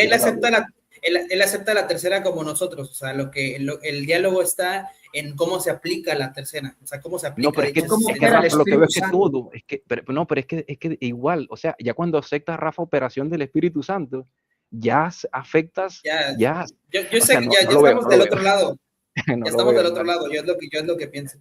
Exacto, ya cuando lo aceptas, Miguel, yo no es que eres católico, pero o sea, tienes que aceptar los presupuestos. A ver si, nada más para ver si están de acuerdo conmigo en lo que había dicho previamente, ¿no? Que la operatividad del Espíritu Santo de manera general no te resguarda de errar. No en cuanto al razonamiento, en la vida moral me refiero, ¿no? Ese es el punto que yo quería traer, o sea, la asistencia del Espíritu Santo, digamos, te exime de la posibilidad de errar, no en cuanto a la definición, sino, ese era mi planteamiento, en cuanto a la vida práctica, es decir, si yo tengo el Espíritu Santo porque soy cristiano y estoy unido místicamente a Cristo, ¿no? No te exime, no me puedo equivocar, era mi punto, por eso restringí la cuestión del juicio de autoritativo, porque es cierto, no hay analogía, y estoy totalmente de acuerdo contigo, pero yo estaba trasladando el planteamiento a otro tipo de operatividad del Espíritu Santo, no sé si me haga entender. Sí, de hecho, yo lo que te podría decir en ese sentido es que en ese sentido, si hay una asistencia, el modo, digamos, no es como que haya tipos de asistencia, sino que el modo de asistir es distinto. En el sentido de moral, o sea, el Espíritu Santo te asiste de una forma para evitar que caigas en pecado, pero aún así tú puedes llegar a caer en pecado. En el sentido de, por ejemplo, la infalibilidad, ahí sí yo lo que te puedo decir es que debido a las promesas de Cristo, es necesario que para dar un juicio autoritativo y para que la iglesia marque un estándar de ortodoxia, se debe de tener infalibilidad, ¿no? Y de hecho, por eso mismo, yo te podría decir que el modo de asistir el Espíritu Santo al agiógrafo cuando escribe es un modo diferente a cuando se da una resolución en un concilio. No Claro en que cuanto, sí. en cuanto, porque de hecho, ¿cómo se dice? Porque cuando hay inspiración, hay excitación y emoción por parte del Espíritu Santo. O sea, cosa diferente en un concilio, porque en el concilio lo único que el Espíritu Santo hace es evitar que las resoluciones caigan, bueno, no las resoluciones, sino que aquellos quienes dan las resoluciones caigan en un error para precisamente salvaguardar la fe ortodoxa de la iglesia. Claro, es que fíjate, Miguel, el problema es este, como estamos comentando, la asistencia del Espíritu, del Espíritu es en forma inspirativa, o sea, el Espíritu Santo te inspira a ciertas acciones, recibes la inspiración del Espíritu Santo como ser humano, pero en ese caso, esa asistencia no remite tu falibilidad como ser humano. La inspiración que el Espíritu Santo te da para, digamos, yo soy alcohólico, para dejar yo el alcohol, no quiere decir que yo efectivamente daré todos los pasos necesarios para dejar el alcohol sin error, ¿me entiendes? Ese es el problema, o dejar de ser alcohólico. Él me puede inspirar el don, por ejemplo, de la mortificación, es decir, voy a ayunar, tendré la fuerza para ayunar, tendré la fuerza del don de sacrificio para yo ver una botella de alcohol y no tomármela, pero no quiere decir que pasado mañana vea yo una cerveza y caiga de esa inspiración que me da el Espíritu, yo no me tome la cerveza. Yo puedo errar todavía porque siempre soy humano. Ahora, el cuerpo colegiado se le da una asistencia de promesa que es de diferente orden y de diferente objeto final, que es un juicio autoritativo. O sea, no solo es en orden, porque es promesa de Cristo directa, sino que es en objeto final, que es juicio autoritativo. O sea, es diferente y último. Nosotros, como te digo, sobre nosotros recae la inspiración, pero si lo vemos de esta manera, Miguel, necesariamente recibiendo esa asistencia del Espíritu, no fallaremos nosotros como humanos. Y a ver, ¿me preguntas o es Esa una pregunta? Es una pregunta, exacto. Como asistencia. Ajá, te asiste el Espíritu en X cosa. Tú con esa asistencia tienes garantía de que no vas a fallar en el objeto final de esa asistencia que recibiste. En tu vida moral, como dices tú. ¿A qué objeto te refieres? Si es el objeto de vida eterna, por ejemplo. No, de moralidad, como dijiste tú. De moralidad. Por ejemplo, X, ¿no? Por ejemplo, de yo tomar, o de, eso es lo que no te sé, digo. Eso es lo que te digo. Eso es lo que te digo, okay. de que eres alcohólico y te asiste el Espíritu y dices, bueno, yo tengo que cambiar. Me asiste el Espíritu, me llega una inspiración y digo, debo de cambiar esta realidad porque está afectando mi vida. No quiere decir que no vaya a fallar la próxima vez que se te presente una cerveza. Exacto, ese es el punto. Ajá. Ese es el modelo que yo quería plantear en cuanto a la operatividad del Espíritu Santo. De que, Okay. a ver, no sé cómo sea la cristología, me imagino que va a ser muy similar, si no es que es la misma en cuanto al catolicismo, pero acá hay una doctrina que se llama la unión mística con Cristo, ¿no? Que es una cuestión donde estamos unidos a Cristo y creo que también los católicos la comparten, a lo mejor tendrá otro término, no lo sé, pero el caso es de que no porque yo peque, Cristo en los momentos que yo peque está desvinculado conmigo, ¿no? Eso podría ser una cuestión digamos, de entristecer al Espíritu Santo, una cuestión así, pero mi punto es que estoy asistido por el Espíritu Santo porque mi cristianismo se basa precisamente en la unión con Cristo, que es en cierta medida, en el caso de la teología sacramental de ustedes, pues dada por el bautismo. Habrá una penitencia, una confesión previamente para perdón de los pecados, pero la unidad o la relación con Cristo de manera, digamos, más general se mantiene, ¿no? Aunque la cuestión particular de un pecado X, pues haga como un tipo digamos, de enemistad, aunque en sentido estricto ya no la habrá, porque ya fuiste bautizado, ¿no? Entonces, ese es el punto que yo voy en cuanto a la operatividad, ¿no? Y a ver, y aquí hago una pregunta, porque tanto Rafa como tú, perdón, usted, no sé si te puedo tutear, Sí, tranquilo. mexicano y acá somos medio chiles hablados, no, entonces... tranquilo, hermanos, todos. Porque vi que los dos coincidieron, pues obviamente son católicos, en una premisa fundamental, que es la promesa dada a la iglesia, ¿no? Y ahí es el punto, ¿no? Porque yo quiero argumentar desde el punto de vista lógico. Si es probable o si es posible lógicamente que la asistencia del Espíritu Santo no necesariamente implique infalibilidad. Ese es mi punto y mi pregunta. Sí, Rafa. sin tener en cuenta la promesa, porque obviamente ustedes van a, van a justificar su armar teológico en cuanto a la promesa y es válido. No vamos a discutir ahorita la justificación de eso en cuanto a la promesa, sino en dado caso que no exista esa promesa, ¿no? Y como probabilidad o posibilidad más bien, posibilidad lógica, uno puede ser asistido por el Espíritu Santo y digamos, y definir y puede fallar. Estrictamente hablando, primeramente definimos que algo lógicamente posible es algo que no viola el principio de no contradicción, ¿no? O sea, que algo no puede ser y no ser al mismo tiempo y en el mismo sentido de la palabra. Ahora, si no hay la promesa, entonces, porque nosotros apelamos a que si está la promesa y hay posibilidad de errar, ahí habría una contradicción. ¿Por qué? Porque se estaría siendo y no siendo al mismo tiempo y en el mismo sentido. Si no hay la promesa, entonces no habría contradicción, sí habría posibilidad, pero nosotros apelamos a que no hay posibilidad por la promesa. Porque el Espíritu Santo que Jesús prometió a la iglesia tiene ciertas características y que las promesas dadas por Cristo a la iglesia tienen ciertas características. Ahora, en un ejemplo hipotético de que Cristo no lo hubiera hecho así y hubiera sido de otro modo, pues bueno, pues no se estaría argumentando de esta forma. Pero, pues bueno, como se hizo de esa forma, nosotros sostenemos de esa vía.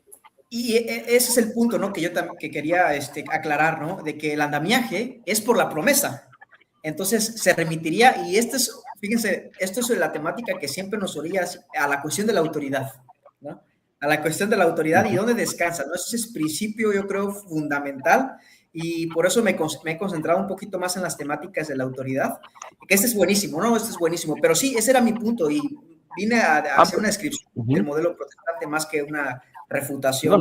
Claro, y fíjate que es interesante porque, claro, buenísimo, fíjate que es importante el punto que traes, porque tú justamente dices, claro, una persona asistida recibiendo una inspiración del Espíritu Santo en su vida personal como individuo podrá fallar. Eso, si lo sumamos a todos los obispos, significará que ellos pueden fallar también cuando declaren una verdad, pero justamente venimos con la conexión apostólica. No es lo mismo un grupo de personas X que un grupo de personas investidas con sucesión apostólica dada por Cristo directamente, factualmente, Miguel, porque te dice la conexión de Pablo con Clemente, Clemente con Nicea 3:25. Ellos vienen con un carisma que es ordenado, impuesto por gloria de Cristo a ellos. Y ahí tenemos que dar un salto de fe. Es decir, ellos no son del mismo orden que nosotros, en el sentido de que ellos reciben ese carisma. Es decir, cuando Pablo le impone las manos a Timoteo y Timoteo le impone, si no vemos allí un orden sobrenatural actuando sobre esa persona que tendrá autoridad para conferir sacramentos, imaginemos el único sacramento en el que, vamos a poner un sacramento en el que estemos nosotros de acuerdo, el bautismo. Si esas personas no son diferentes de nosotros, seres humanos no ordenados, entonces no tenemos una distinción de lo que sería la iglesia autoritativa para defender de herejías de lo que no es iglesia autoritativa para cuidar la doctrina. Entonces, justamente, allá tenemos una distinción. Nosotros, claro que sí. Tú dices así, un grupo de hombres puede errar porque la asistencia del Espíritu Santo en ellos moralmente no es perfecta. Estamos de acuerdo, concedemos el punto. Pero un grupo de hombres investidos por la autoridad de Cristo para proclamar un juicio autoritativo que defienda la cristiandad es algo muy diferente a un grupo de hombres que no tienen ningún carisma y están orando moralmente para su bien. Entonces, fíjate que allí, y fíjate que lo segundo, lo que estamos hablando, ya es factual. Esos hombres son ordenados y hay una línea desde el año 90 hasta Nicea. Y entonces, fíjate, si no confiamos en ese carisma de imposición de manos, que esto no es arbitrario, si no confiamos en eso, ningún salto de fe es válido entonces. O sea, porque Pablo Miguel le impone las manos a Timoteo y le impone algún tipo de carisma o autoridad, ¿cierto? Ahí hay algo sobrenatural actuando. Eso tenemos que aceptarlo tanto evangélicos como católicos, o a menos de que, oye, si no se acepta el orden sobrenatural de esa imposición de manos para algo más especial que solo ser un ser humano normal, ¿correcto? Entonces los saltos de fe en todo el cristianismo no serían totalmente válidos. Tenemos que reconocer, porque justamente si no nos reconoceríamos, ¿cierto, Rafa? Que un pastor, en este caso, aun cuando no estemos de acuerdo, no concederíamos entonces que un pastor tenga la autoridad para hacer X sacramento en el caso de ustedes, impartir la Santa Cena o dar un bautismo. Bautismo. Bautismo. Si ustedes le confieren a ese pastor algún tipo de autoridad sacramental para conferir ese sacramento, quiere decir que él es diferente a ustedes en el orden de los sacramentos estrictamente. Entonces, y eso ya existe en la iglesia. Porque no cualquier hijo de vecino puede venir a hacer ese tipo de cuestiones. O sea, ahí tiene que ser una persona que tenga cierto nivel de autoridad dentro de la iglesia. El protestante y una autoridad, lo hace. Sí, el protestante ejerce su eclesiología de forma distinta Pero el católico igual, también cree. pero no, pero fíjate, Rafa, que igual concede, el protestante concede que él está revestido de alguna autoridad X, llamémosle X, Sí, pero tiene alguna autoridad que es diferente de lo demás. Y fíjate esto, Un que era lo que yo carisma le decía, Rafa, distinto. un carisma, sí, un carisma. fíjate, exacto, digamos, esa es la palabra, carisma. Entonces, fíjate, Miguel, De hecho, ese carisma, ahora hablando de carismas, sí, ahora hablando de carismas, San Ireneo habla sobre precisamente el carisma que tiene la iglesia, sobre, ¿cómo le llaman? En latín es carisma veritatis certum, que vendría a ser el don de la verdad certera, en el sentido de, para tipo de resoluciones en cuestión de dogmática. no, y es que y el mismo, y fíjate lo otro, el mismo sentido de la fe. Fíjate esto, ese es un carisma, Rafa, el caritas veritatis y el sentido de la fe en sí mismo también. Porque fíjate, cuando tú confieres un carisma, Miguel, a esos obispos que Pablo, yo le decía a Miguel cuando tú no estabas, Rafa, que saliste un momento, que Pablo colocaba a Clemente en el libro de la vida. Luego Clemente decía que él ordenaba a otros a la muerte de aquellos, ¿correcto? Cuando los ordenaba, le confiere ese carisma. Ahora fíjate, llegamos a 325, en Nicea, están ordenados ellos.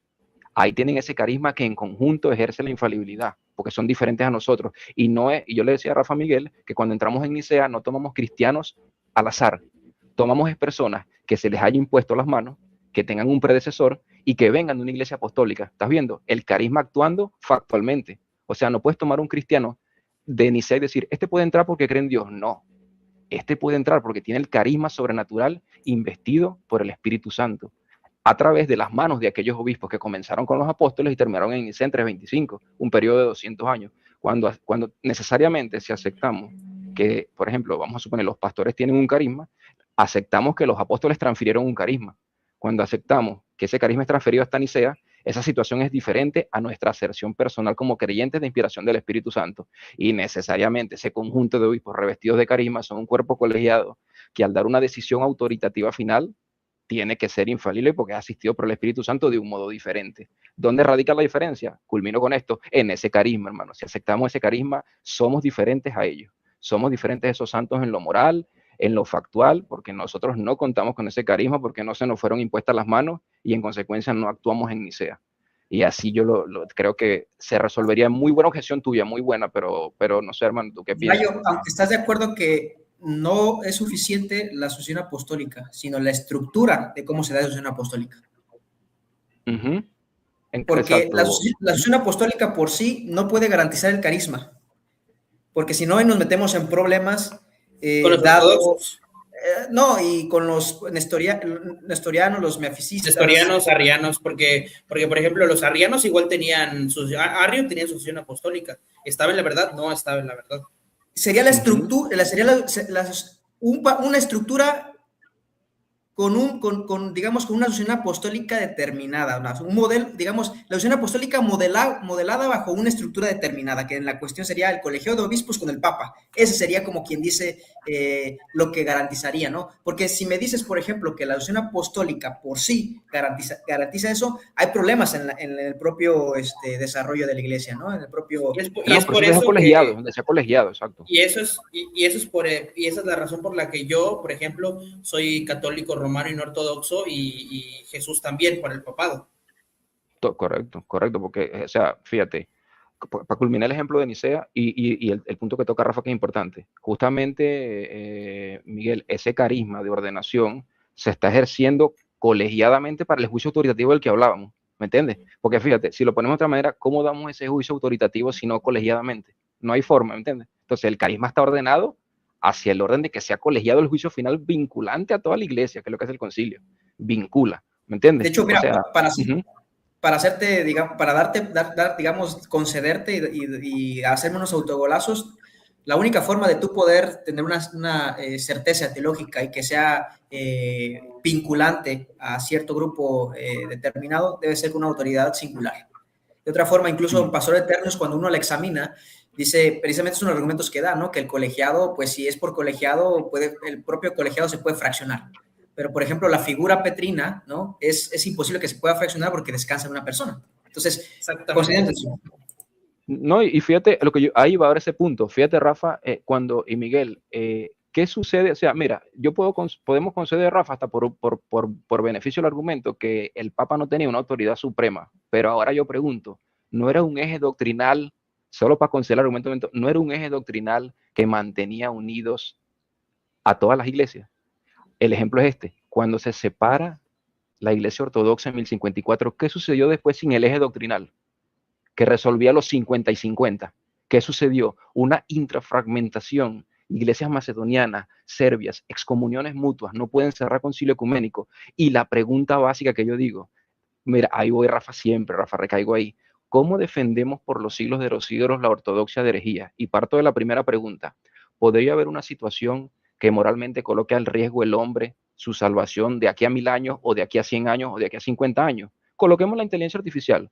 La inteligencia artificial podrá colocar al hombre en un camino decisional que digamos que la acción A pueda llevarlo a la condenación y la acción B pueda salvarlo. ¿Pudiera pasar eso? Pudiera, es una posibilidad que el hombre tenga un nuevo dilema moral.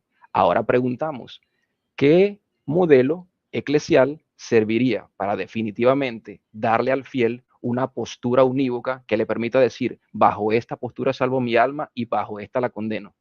Si vemos el modelo ortodoxo, está fragmentado. Si vemos el modelo multidenominacional, tienen cabezas distintas de decisión. ¿Cómo haríamos allí? Tendríamos en el modelo ortodoxo o es la A o es la B. En el modelo multidenominacional lo mismo, la A o la B o la C. En el modelo católico, no porque sea católico, sino porque tiene en la cabeza, tendríamos un solo modelo, una sola decisión. Una sola y ya, y decimos, no, o sea, creo que se le va. Sí, ahora, espera, le voy a poner el link de nuevo. Sí, poner el link de nuevo para que suba. Y ahí es que yo veo la fortaleza, Rafa, de que, o sea, ni siquiera, es que es un modelo instituido por Cristo. O sea, tienes la cabeza allí, y justamente, porque ve, Rafa, no es una posibilidad. Eso mismo Jesús le dice a Pedro que confirme a sus hermanos. Que los confirme, claro. Y es que, claro, cuando hablamos de defensa de herejía, Rafa, no habrá en el futuro nuevos dilemas morales de la humanidad que pongan en riesgo su salvación. Eso es algo que no va a ocurrir más. Va a ocurrir. Ahora, ¿qué modelo preserva esa enseñanza? El modelo que consiga cerrar unívocamente. Y ese modelo solo se encuentra en un modelo con una cabeza, que era lo que hacía el Papa en ese tiempo. Servía y hasta hoy, ¿no? Y entonces, llegó Miguel de nuevo. Entonces, fíjate, Miguel, para terminar el ejemplo, para darte el chance para que desarrolle. Justamente, yo lo veo así, yo le digo, en el futuro no habrá dilemas morales nuevos que pongan en riesgo la salvación del hombre o la decisión para salvarse. Sí, necesariamente, hermano. Mira, cuando surgieron los anticonceptivos, cuando llegan los problemas de la fertilización in vitro, imaginemos la inteligencia artificial creando realidades virtuales que pongan al hombre en un estado de qué sé yo, de psicológicamente manipulación y lo hagan cometer, no sé, te estoy hablando cualquier cosa que pueda surgir, manipulación genética de vacunas, utilización, eutanasia, no sé, cualquier dilema moral que te imagines puede surgir de aquí a 100 años. Y decimos, ¿quién cierra ese dilema moral unívocamente para resguardar las almas? Ahí tendríamos un grave problema, hermano, con los modelos que son fragmentados. Bien grave porque es la salvación de nuestras almas, del ser humano, y debemos dar una posición, no sé, unívoca, hermano. No sé cómo tú lo ves. Sí, de hecho, mira, la forma monárquica es la mejor solución para la necesidad teológica respecto a la certeza teológica, valga la redundancia, ¿no? O sea, no hay otra forma de tú poder tener certeza teológica infalible, o sea, que no tenga la capacidad de errar, sin una forma monárquica de la iglesia. Ahora, aquí tengo un cuestionamiento, ¿no? Porque, miren, voy a hacerlo así de manera muy rápida. Aquello que es vinculante para el católico es aquello que ha definido de manera dogmática la iglesia, ¿no? O sea, su magisterio extraordinario, su magisterio ordinario. En cuanto a las definiciones que se dan por concilios, tenemos, por ejemplo, las constituciones dogmáticas como Pastor Eternus, como Dei Verbum, ¿no? Etcétera. Que, a ver, de hecho, yo estuve a punto de hacerme católico romano y creo que fue una de las cosas que digamos, no pude ya engranar al último, ¿no? Porque, a ver, identifiqué el principio, digamos, teológico del catolicismo. Y hay otras creencias, otras doctrinas, porque tampoco la propia historia nos ha demostrado que no ante una polémica teológica, naturalmente sale el Papa a resolverla. Eso no pasa, eso tampoco. Muchas veces ha habido polémicas teológicas que se mantienen incluso vigentes y que el Papa, pues, simple y sencillamente no ha actuado, ¿no? Por razones de que a lo mejor no hay una consecuencia mayor, ¿no? Pero hay doctrinas que, por eso yo decía que el catolicismo no es uniforme, sino más bien tiene una adhesión de membresía que eso es lo que lo define en última instancia, ¿no? Su adhesión a la membresía, en este caso, a la figura del Papa. Porque el Papa, por ejemplo, hoy, siglo XXI, 12 de febrero 2026, no ha salido a resolver, por ejemplo, la cuestión escatológica. Hay ciertas versiones oficiales de la escatología, pero no hay una definición dogmática de que esta es la postura escatológica, ¿no? Hay una variedad de ejemplos sobre eso, ¿no? Mi punto es que habrá personas que están creyendo mal la escatología, ¿no? O sea, independientemente las definan, ¿no? Porque la definición del Papa no es producir la verdad, sino identificarla con la asistencia del Espíritu Santo, ¿no? Y poderla Sí, transmitir. lo que yo decía, no traer nueva revelación, sino explicitar la revelación que ya existe. Así es. Entonces, desde ese punto de vista, hay gente en el catolicismo romano que está creyendo erróneamente, aunque su base, digamos, autoritativa, le permita, porque no estoy diciendo que el Papa está enseñando cosas erróneas, no. El Papa como pasivo, o sea, como el agente que está permitiendo que se crean de distintas maneras una creencia, ¿no? En este caso, una doctrina, ¿no? Dos formas distintas de creerla. Él está permitiendo en cierto caso, ¿no? Eso, ¿no? Y eso es lo que a mí me generaba polémica, porque al final lo que es vinculante es lo que ha definido el magisterio de la Iglesia. O sea, ese es el punto central. No es uniforme el catolicismo, y cuando, por ejemplo, presentan esos casos, por eso yo, cuando trato de dialogar con un católico, le digo, creo que no es la mejor manera de decir, es que todos los protestantes creen de manera distinta en la cuestión, por ejemplo, del bautismo. Para ustedes, por ejemplo, o la cuestión de la justificación, o la cuestión, no sé, de la Eucaristía, para ustedes es central y tiene fuerza, pueden tener fuerza histórica, pero sobre todo tienen una fuerza autoritativa que les determina en decir esto sí es esencial y esto no es esencial.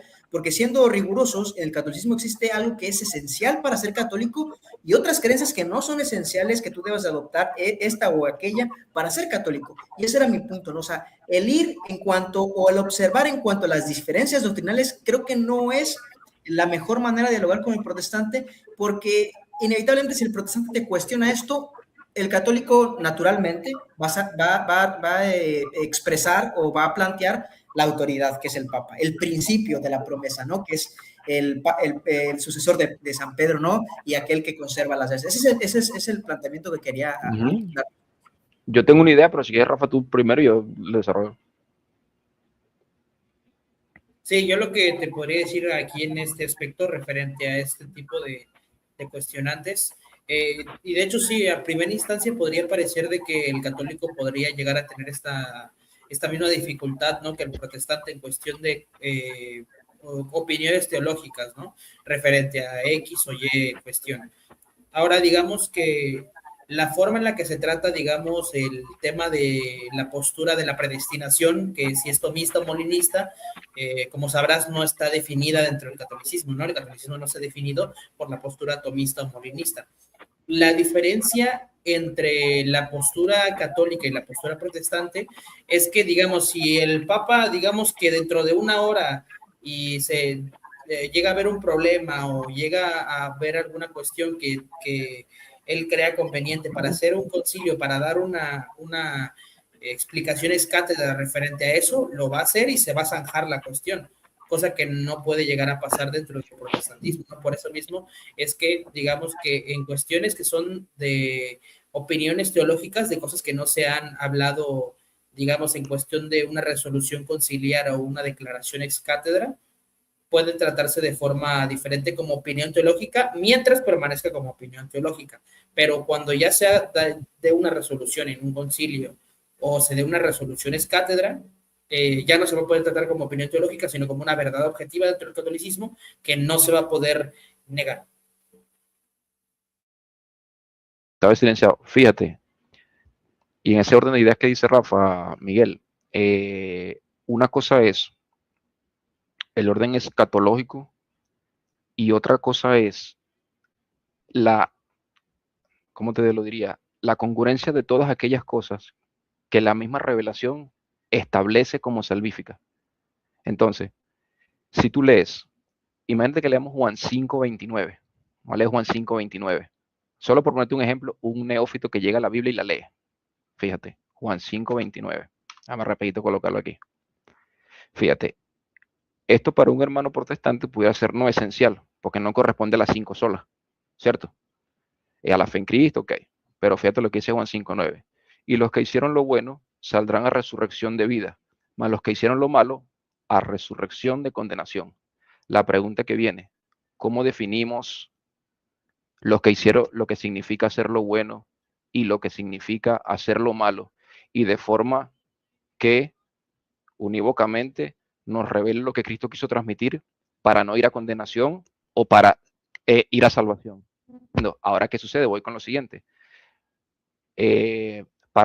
La teología católica integra todo eso, toda la exégesis completa para decirnos qué verdades morales, correcto, a la luz de la tradición, porque tenemos el intérprete de la tradición, y a la luz de las escrituras, hacen una estructura congruente de lo que significa hacer completamente lo malo y completamente lo bueno, para que podamos tener no certeza completa, sino nuestro proceder. Saber, lo malo implica esto, lo bueno implica esto. Ahora, en el caso protestante, en tu caso, por ejemplo, como bautista, ese versículo, ¿cómo lo interpretarías? ¿Y cómo lo distinguirías de algo que no es salvífico si la propia Biblia dice que es salvífico? ¿Cómo definirías qué es lo bueno y qué es lo malo con una certitud que te permita decir, sí, esto es lo bueno y esto es lo malo, y que no sea diferente a otra denominación, por decirlo de alguna manera? ¿Me entiendes? Entonces, este requerimiento salvífico, que muchos hermanos protestantes pudieran ver como secundario, no lo es. ¿Me entiendes? ¿Cómo conciliamos allí? Y eso es muy diferente a creer la forma interna en que la gracia actúa cuando, dame un momentico, ya.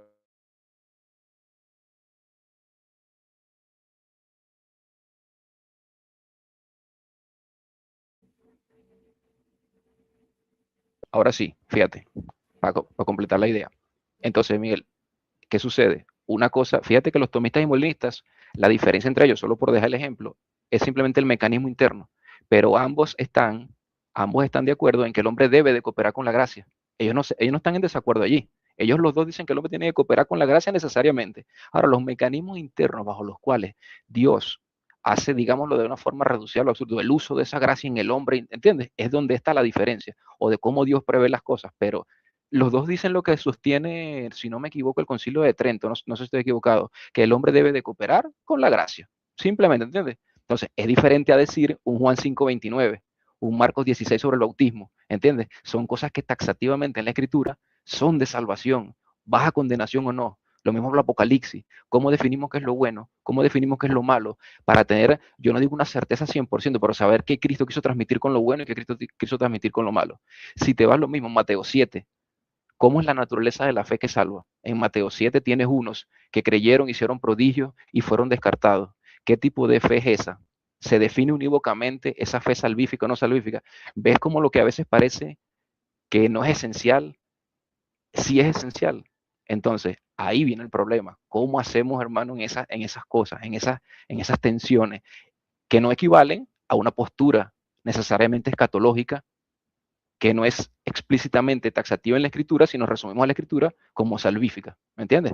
No sé si me... Sí, pero ahí de entrada tú ya estás categorizando un conjunto de verdades que son esenciales, ¿no? O sea, pero tú ya porque estás... fíjate que, disculpa que interrumpa, fíjate que la iglesia nos da esa categorización, ¿cierto, Rafa? La teología del pecado, pecado mortal, pecado venial, cómo se remite, cómo no. Ahora ahí viene la cuestión. ¿Cómo harías en ese caso la versión de nuestros hermanos protestantes, por decirlo de alguna forma? Ok. De hecho, mira, esto pueden leer, por ejemplo, a Douglas Moo. Propiamente estás tocando el tema del juicio, donde afirma una cierta relación entre en cuanto a la sola fe, como la fe como medio de, como instrumento para justificación, como el único instrumento para justificación, y las obras como su relación o su acompañante necesario, ¿no? Y ahí salvaguardamos el principio de sola fe, porque de hecho el principio, incluso Lutero decía que esta fe que justifica es una fe que no está sola. La fe que justifica es una fe sola, es la fe sola, pero que no está sola, ¿no? Digamos, sí, lo que dice Lutero es que es sola en cuanto a justificación, pero que esa fe sola en cuanto a justificación necesariamente trae obras que no justifican.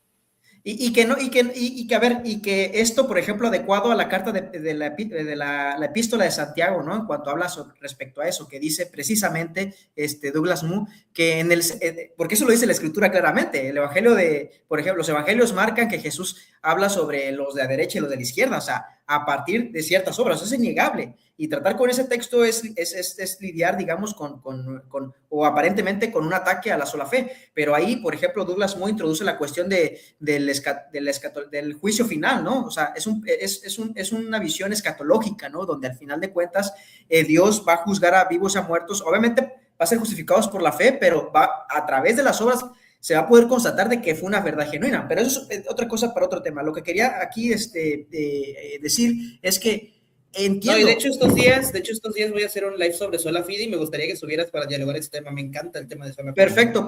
Yo encantado. Ya se fue Rayo. No, estoy aquí. No, yo no. Y sobre eso era el punto que yo te quería transmitir, ¿no? Que ya estás categorizando. Pero, por ejemplo, mira, te hago esta pregunta de manera honesta, ¿no? Los dogmas son vinculantes. Yo creo que una persona consciente que es católico, si rechaza un dogma, a ver, no sé si esté en lo correcto, pero pues conscientemente, ¿no? De manera formal, si lo rechaza, pues pierde la salvación, ¿no es así? Sí. Ok. La cuestión de la asunción de María. ¿Qué daño cristológico el hecho de afirmar el tiempo? Porque, a ver, un protestante puede incluso estar de acuerdo que María va a ser en esa representación de Eva la primera asunta, ¿no? Ese es el punto, ¿no? ¿Qué daño cristológico hace y por qué es esencial para la salvación? Es la pregunta, digamos, que yo traigo a colación porque ya estás categorizando las cuestiones esenciales. Me trajiste un verso del texto demoledor en cuanto al juicio de Dios, en cuanto a las obras, o sea, no hay para dónde hacerse. Precisamente con esos ojos a los cuales tú vas a esa revelación o ese principio o esa narrativa, ¿no? O verso bíblico, yo también puedo ir a la Biblia y cuando me encuentro entonces que el catolicismo me ofrece, categorizando en sus doctrinas fundamentales para estar vinculados y por supuesto para ser salvos, que no sé si es un término que se use en el catolicismo, acá es muy protestante, ser salvo.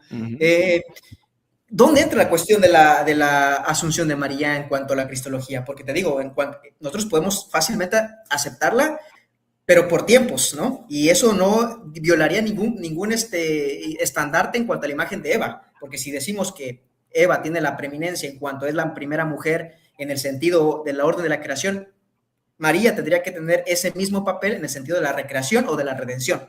Entonces, puedo jugar también con los tiempos y decir, ok, está bien, o sea, María va a ser la primera que va a resucitar, ¿no? Y la primera que va a ir al cielo. Y encuadro con el concepto de Eva, ¿no? Ese era mi punto. Entonces, creo que hay cosas que el protestante dice, ok, con esto estás tratando con ese texto de manera rigurosa, esencial, pero hay otros que, híjole, se me escapa de las manos, o sea, no es tan palpable en la escritura como esencial. Sí, pero fíjate que en el caso de Juan 5:29, lo que te decía, en Juan 5:29 la iglesia desarrolla toda una teología moral en concordancia con todo el texto para darnos qué situaciones significan moralmente correctas ante los ojos de Dios o incorrectas para condenación y ruptura de la amistad con Él. Ahora, en el caso de la Asunción, fíjate que el caso de la Asunción sucede lo siguiente: la negación pertinaz del dogma lo que hace es que te pone en una posición de anatema, que es básicamente un pecado mortal que luego tú puedes confesar, ¿me entiendes? Tú como anatema quedas en pecado mortal en ese momento, lo estás negando pertinazmente. Luego confiesa ese pecado, ¿cierto? Ya el anatema, no estás en pecado mortal, estás reconciliado con Dios. Pero ¿de dónde viene la cuestión que sería, en todo caso, es algo asociado al estado actual de la persona? Negar la asunción, equivalente a anatema, equivalente a pecado mortal. Es como que estuvieras robando, te robas unos millones, estás en pecado mortal, tienes que confesarlo. Es exactamente lo mismo. Entonces, es en el sentido del medio final, o sea, no estás reconciliado con Dios, básicamente. Ahora, ¿de dónde viene el orden salvífico? No es de que tengas que aceptar la asunción de María y estarla proclamando, es que no puedes negarla pertinazmente. Si un católico, una señora en una isla, nunca sabe de la asunción, ella no va a ser juzgada por no conocerla, porque es un dogma de segundo orden en el sentido de que no es profesar a Jesucristo como consustancia de Padre, Hijo y Espíritu Santo. ¿Me entiendes? Ahora, si la persona no conoce ese dogma de la asunción, no puede negarlo pertinazmente, simplemente no es anatema. ¿Me entiendes? No puede, si no lo conoce, no puede negarlo. Si no puede negarlo, no es anatema, Si no es anatema, no es pecado mortal. ¿En dónde recaería finalmente el anatema? En negar que la iglesia tiene potestad para revelar con el carisma de Cristo lo que va en el depósito de la fe según la Sagrada Tradición y las Sagradas Escrituras. Eso es lo que tú niegas cuando pertinazmente rechazas la asunción. O sea, estás diciendo, no, la iglesia erra, la iglesia se equivoca y la iglesia no tiene potestad para definir verdades, sino las verdades que yo considere que son las que son. Entonces, ahí vas negando justamente la cadena completa que hablábamos, desde los apóstoles hasta Nicea. Entonces, no es equivalente a decir que es lo mismo la asunción como tal a profesar el credo, ¿me entiendes? No sé si o es lo mismo la asunción a no cometer un pecado que moralmente sea mortal, ¿me entiendes? Básicamente la asunción es perteneciente al depósito de fe y no debes negarla pertinazmente. Pero te pregunto, vamos a dar, sí, adelante. Perdón, vamos a dar un Alex, a Alex, Alex. Sí, Alex. Sí, que ya que lleva tiempo, sí, hermano, y ahorita. ¿Qué tal? Buenas, Alex. ¿Qué tal, Alex? Perdón, me voy, la verdad está muy buenísimo, pero híjole, me tengo que ir, igual para darle tiempo, para no ser grosero con el hermano Alex. Y un abrazo. Otro en vivo que tengan, voy a estar pendiente para poder otra vez subir. Bendiciones. Sí,